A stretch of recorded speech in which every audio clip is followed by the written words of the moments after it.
I got really interested in doing silver work and silversmithing when I was younger. I started doing that a little bit and I wasn't very good at it because the scale was so small. And the guy I was working with introduced me to blacksmithing. I think the scale would suit you better. I think I still think very much like a jeweler. I focus way too much on details, which I think help things a lot, but can also become a real hindrance. When I lived in California, I applied for a grant to go to Germany for 30 days and go work for a couple blacksmiths there. So the California Blacksmithing Association gave me the grant.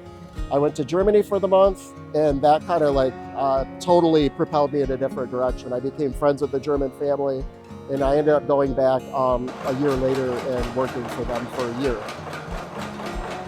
This is kind of an earlier piece for me that I've based a lot of ideas on.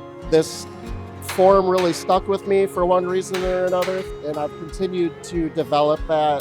That's some of the pieces I'm forging today are based on this. This is a railing piece I did a few years ago for a client's house. We have another piece over here that kind of gets away. It's still dealing with plasticity of blacksmithing. Meat on a stick, I sometimes refer to it as.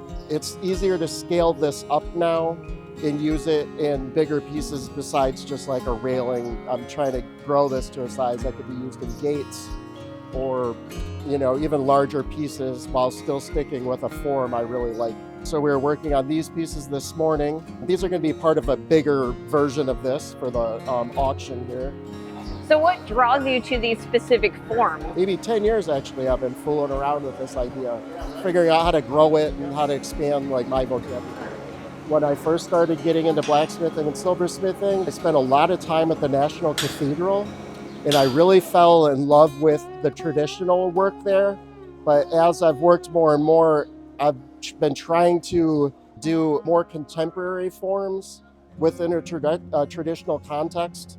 I think blacksmithing is inherently traditional, and it's easy to get caught in forms like scrolls and leaves and flowers and things, and I've been trying to introduce more contemporary forms. A lot of production work that we do is classical work. That's kind of what's big in the US, but we can do something really unique, really modern and today while keeping the traditional blacksmithing with it a piece. I can totally see the influence of the classical. I do a lot of these because they're architectural in nature, but they're not defining exactly where this piece could go.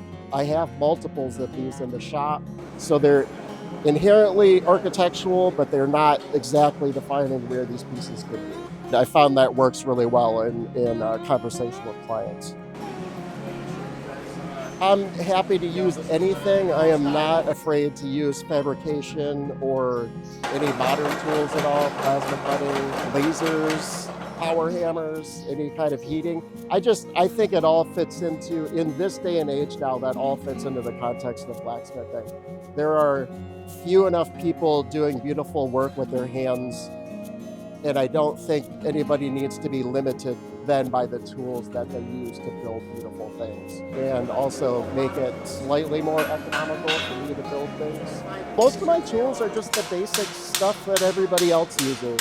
If I'd say if anything makes me different than anybody else, it's the people I've worked under and I've been exposed to or have taught me along the way. I think that's what really defines somebody's skill set or their interests or what they're doing is the people they've worked for in blacksmithing or the people they've met along the way. So can you tell me how you kind of got involved in the IBA? These guys gave me a call, I think 2 years ago. They had another Michigan blacksmith. They asked me to come and demonstrate, so here I am. Yeah. It's a great organization. I've had a blast. Everybody's super cool. Do you have any advice for a new or aspiring blacksmith? I talk to a lot of young blacksmiths because traveling and working for a bunch of people was such a huge part of my growing up in this and learning.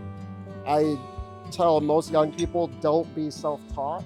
You really have to go work with a bunch of different people doing very, very different techniques, architectural, sculptural, decorative, small vessels and things like that. Just you really have to go and work and learn from a bunch of people. I think that's super duper important.